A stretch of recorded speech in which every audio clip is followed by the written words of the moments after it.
Welcome back to the deep dive.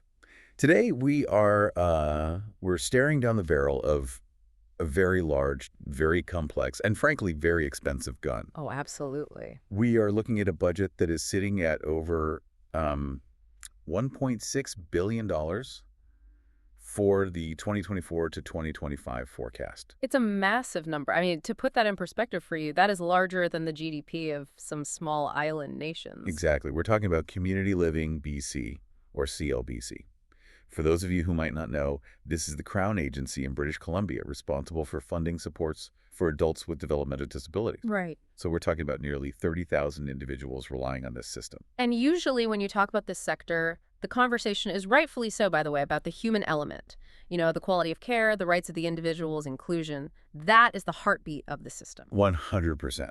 And we never, ever want to lose sight of that. Yeah. But today we're doing something a little different. Yes, we are. We're putting the emotional stories on the shelf for just a bit, and we're putting on our green eye shades. We're playing forensic accountant. Which is a role I secretly love. Oh, I know you do. We are going to follow the money today because we have a massive stack of documents here. We've got CLBC service plans going from 2018 all the way to 2027, annual service plan reports, the 2021 Office of the Auditor General audit, and even some internal audits going back to 2011. It's a lot of paper. It is.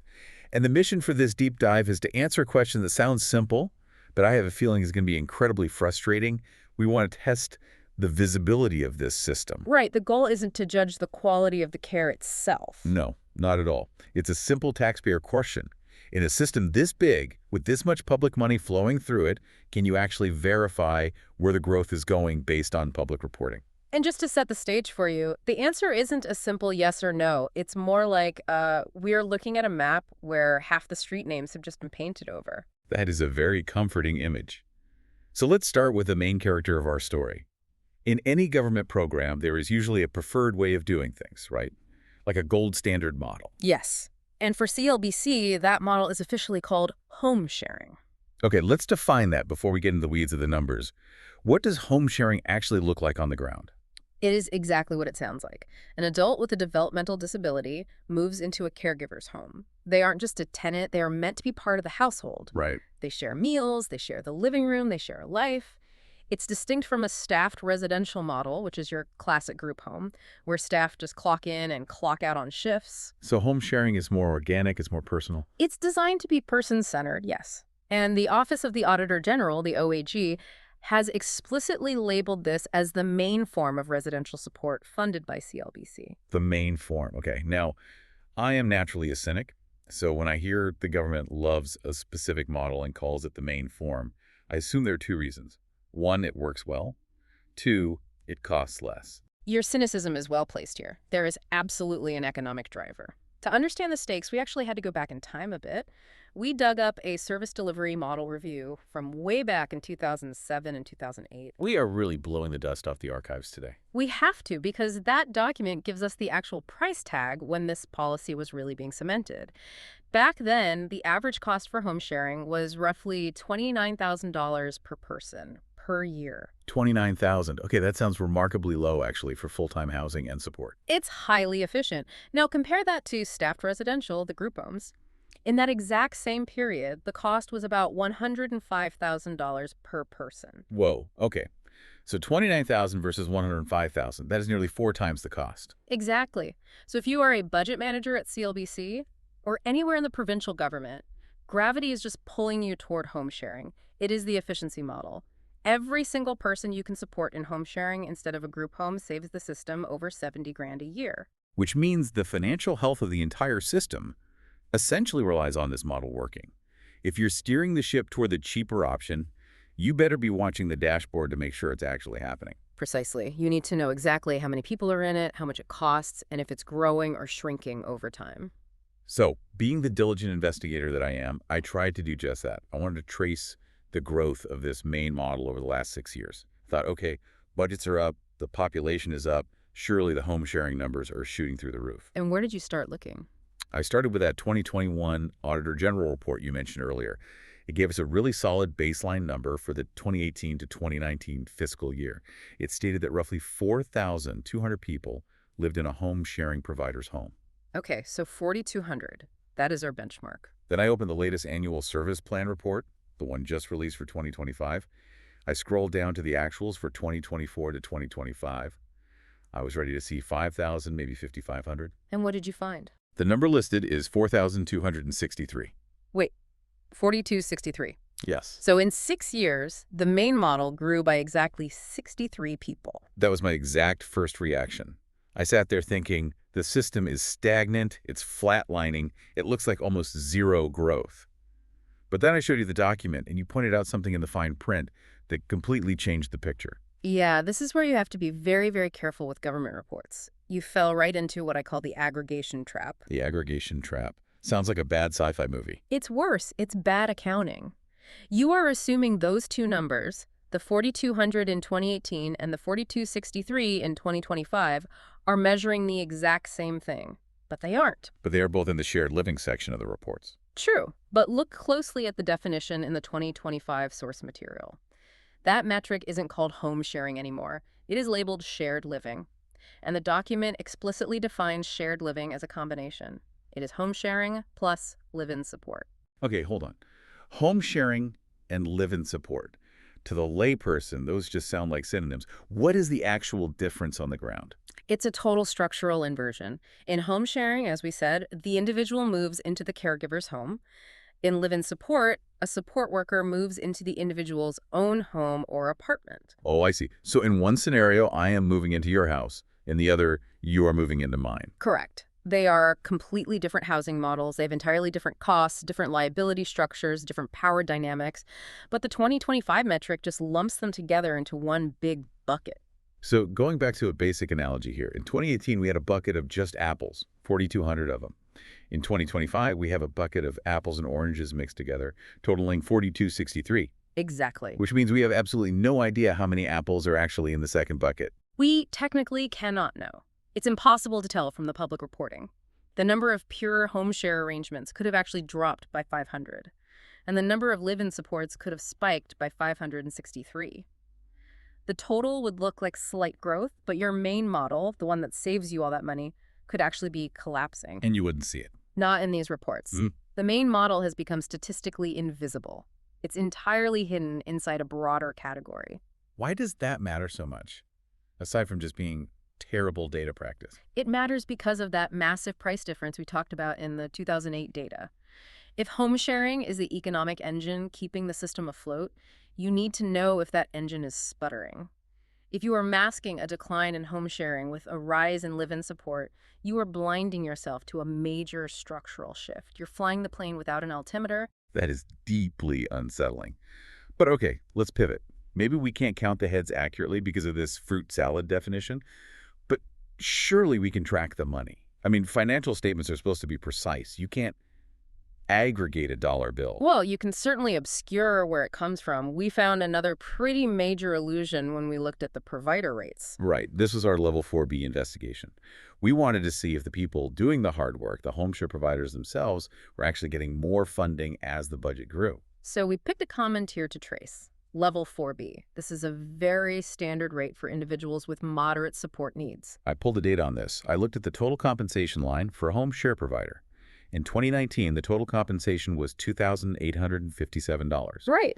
Then in 2020, it rose to $3,086. And by the 2023 to 2024 fiscal year, it was up to $3,211. So on the surface, looking at those totals, it looks like a raise. The arrow is definitely pointing up over those years. But then we peeled back the layers of that payment, because total compensation is actually a sum of two different funding sources. Correct. There is the CLBC portion, which is the money coming directly from the agency's operating budget. And then there is the individual contribution. And that individual contribution comes from the person with the disability, right, from their benefits. Exactly. It comes from their provincial disability assistance, the PWD, or sometimes old age security.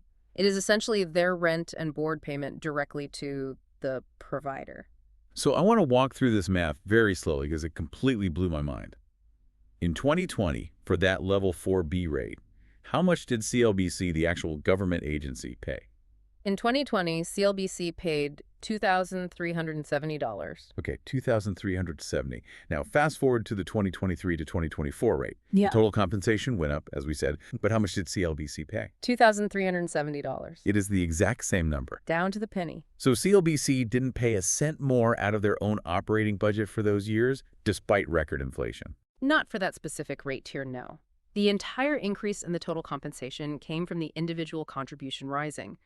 The government increased the shelter portion of disability benefits overall, so the individual simply paid more of that to the provider. So the raise the provider got was actually just a pass-through.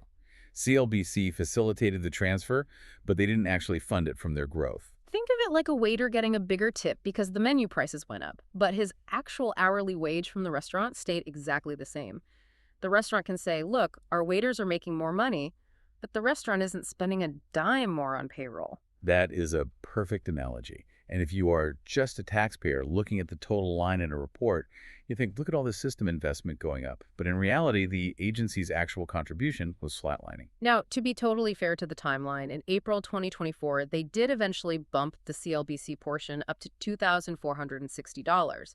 But for that multi-year window, which was a very high inflation period, the total numbers tell a highly misleading story. It obscures the actual source of the funds. It makes benefit transfers look like direct program investment. And this brings us to another structural blind spot. It's not just about the individual rates, it's about how the money physically flows through the system. We need to talk about the agency layer. This is a huge shift that I don't think many people outside the system are even aware of. No, it's a quiet revolution in how these services are delivered. If you go back to the 2018 OAG data again, we saw that about 90% of home sharing was coordinated by agencies and 10% was direct contracts. Meaning in that 10%, CLBC paid the home share provider directly. The family basically got a check straight from the government. Yes. But the 2025 sources indicate a strategic push toward 100% agency coordination. They are actively moving direct providers over to agencies, or what they call person-centered societies. So practically speaking, CLBC cuts a massive check to a nonprofit agency, and then that agency handles the administration and payments to the families. Correct. The agency becomes the mandatory middleman. Now, I am not a business guru, but I know that middlemen are never free. Yeah. If an agency coordinates the home share, they have overhead. They have office staff. They have executive directors. They take an administration fee off the top. Of course they do. That is standard practice. My question is, where is that fee visible? If I look at the CLBC budget, can I see a line item that says agency administration fees? You cannot. Come on, it's a $1.6 billion budget. It has to be in there somewhere. It is hidden in the basket. If you look at the financial statement, expenses are grouped into these giant, vague buckets. The biggest one is simply called Developmental Disabilities Program.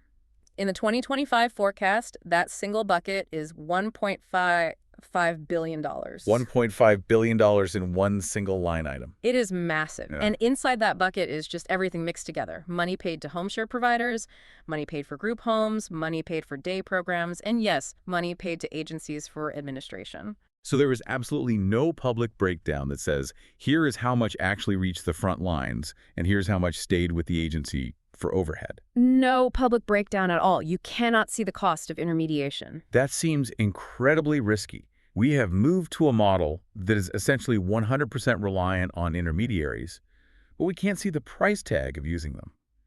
If the admin fee across the board is 10%, that's $150 million. If it's 15%, that's huge, and we just don't know. We don't know, and the really scary part here is that this isn't a new problem. This isn't just a glitch in how they formatted the 2025 PDF. Right, you found something in the archives that really serves as the smoking gun for this entire deep dive. I did. I went back to an internal audit and advisory services review. This was from 2011. 2011. That is almost 15 years ago. And even back then, 15 years ago, the audit was explicitly critical of these data systems. It stated clearly that CLBC systems, quote, cannot provide detailed client and costing information. Cannot provide. Yeah. That is pretty definitive language for an auditor. It went further than that. It concluded it was impossible to identify unmet demand or accurately estimate the funding required because the granular data just wasn't there. So what we are seeing today, the apples and oranges with shared living, the hidden admin fees, this is a deep legacy issue. It suggests that the black box is structural. The reporting buckets have remained incredibly broad, while the budget has ballooned from hundreds of millions to over 1.6 billion.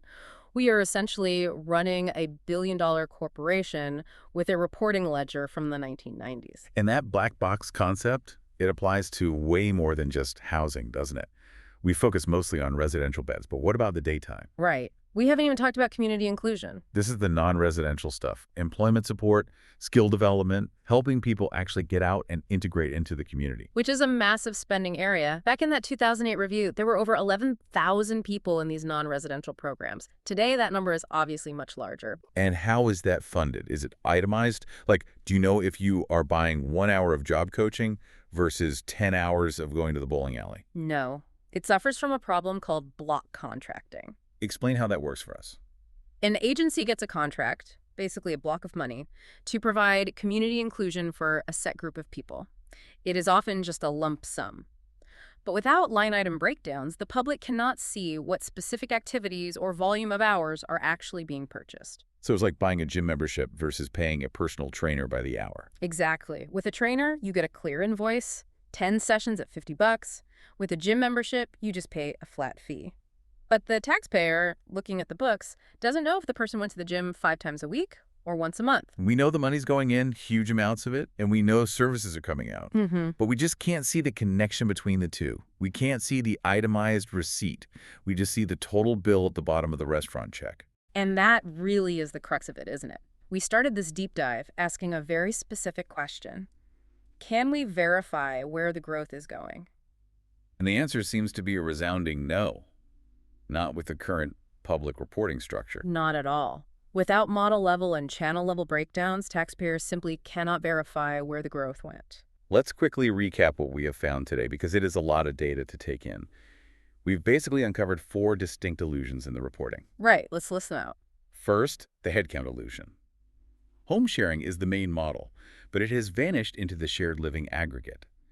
Because of that definition change, mixing apples and oranges, we can't actually tell if the main model is growing or shrinking. Second is the rate illusion. We saw with Level 4B that total compensation increases can be highly misleading. CLBC's contribution was flat for years, while the provider got a raise that was actually just a benefit transfer from the individual. Third, the agency illusion. The system has moved almost entirely to third-party delivery, but the cost of that delivery, those admin fees, is totally buried in a $1.5 billion basket. And finally, the service illusion and community inclusion. Block contracts mean we can't see the actual volume or type of support being purchased. And overarching all of this is the fact that internal auditors have been warning about this lack of detailed costing data since 2011. This is a structural reporting issue that has just gotten vastly more expensive. Exactly. Now, I want to be very clear before we sign off today, because I can hear you listening and wondering about the actual care. The takeaway here isn't necessarily that the money is being wasted. No, absolutely not. We do not have the evidence to say that. The money could be spent perfectly efficiently. The agencies could be doing miraculous work with every single penny. The care on the ground could be fantastic. The issue isn't the quality of the care. The issue is that the reporting structure makes it impossible for a taxpayer or a family member or an advocate to actually verify it. And in a massive public system, verification is everything. You cannot manage what you cannot measure, and you certainly can't hold it accountable. Which leaves you with a pretty provocative thought to chew on as we wrap up. Let's hear it. If the main form of support, home sharing, is invisible in the data, and the delivery of that support has been moved almost entirely to third-party agencies who actually holds the map of the system. That really is the ultimate question. Is it the funder, CLBC, or have they outsourced the visibility along with the service? If you can't see the granular data, are you really driving the bus? Or are you just the passenger paying for the gas? It makes you wonder who is actually in a position to plan for the future of these 30,000 individuals if the baseline data is this blurry. It certainly does. It suggests the roadmap itself might be missing. A huge thank you to everyone joining us for this deep dive. It was a dense one, lots of numbers, but these numbers represent real lives and very real public resources. Absolutely. Transparency matters. We will catch you on the next deep dive. Keep asking questions. Goodbye, everyone.